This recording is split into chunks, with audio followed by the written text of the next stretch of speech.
Hi friends, ఎలా ఉన్నారు? అంబలి చూసారా?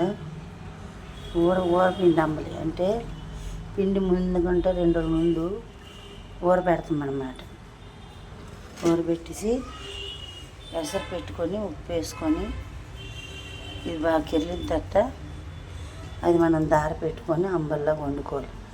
వండిన తర్వాత చూపిస్తాను. కొందరు అంబలి ఎలా వండుతున్నారంటే అంబలి పచ్చిపిండి అంబలి ఉడకబోసి, అంటే షుగర్ పేషెంట్లు పచ్చిపిండి అంబలి తాగుతారు, అదే హెల్దీ. శనగలు కానీ శనగపొడుగు కానీ వేసుకొని, కానీ ఇది ఉడకబెట్టేసి ముద్దలు కట్టేసి తోక ముద్దలాగా అది మట్టి కొండలో నీటిలో నానబెట్టి అది ఒక గుడ్డ కట్టి ఉంచి ఆ మరుసటి రోజుకి అది పిసికేసి అందులో మజ్జిగ, పచ్చిమిరపకాయలు, ఉల్లిపాయ ముక్కలు వేసుకొని తాగడం అది మంచిది కాదు.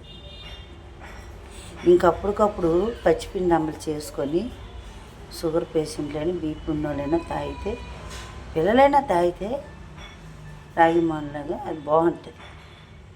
అది బలము, ఒంటికి మంచిది. అంబలంటూ చేసుకుంటే పూర్వం పద్ధతుల్లోని మన పూర్వీకులైనా ఎలా చేసుకునేవారు? పిండి ఊరబెట్టుకునేవారు. గంటి పిండి కానీ, సోడి పిండి కానీ, జొన్న పిండి కానీ ఊరబెట్టాలంటే 2 రోజుల ముందు పిండి ఊరేసుకొని ఉంచుకోవాలి.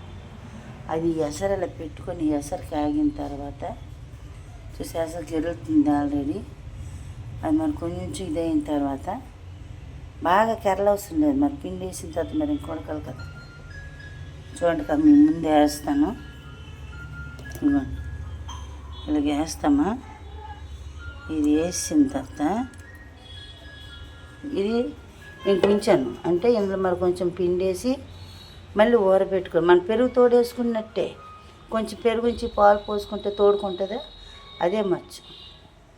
ఇవ్వండి, ఇది వేసాక ఇలా కలుపుకోవాలి. ఉప్పు సాలిపోతే ఉప్పు వేసుకోవడమే. ఇది పిల్లలు కానీ పెద్దలు కానీ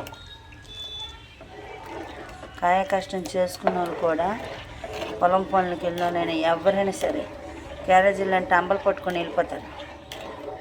అలాంటిదే ఇది మంచిది. అంతేగాని తోక ముద్దల్లో చుట్టేసి మనం ఏదో కుండ నీటిలో నానబెట్టేసి ఉంచేసి అది వేసుకుంటే గర్భిణీలు కానీ వేరే వాళ్ళు కానీ పనికిరాదు.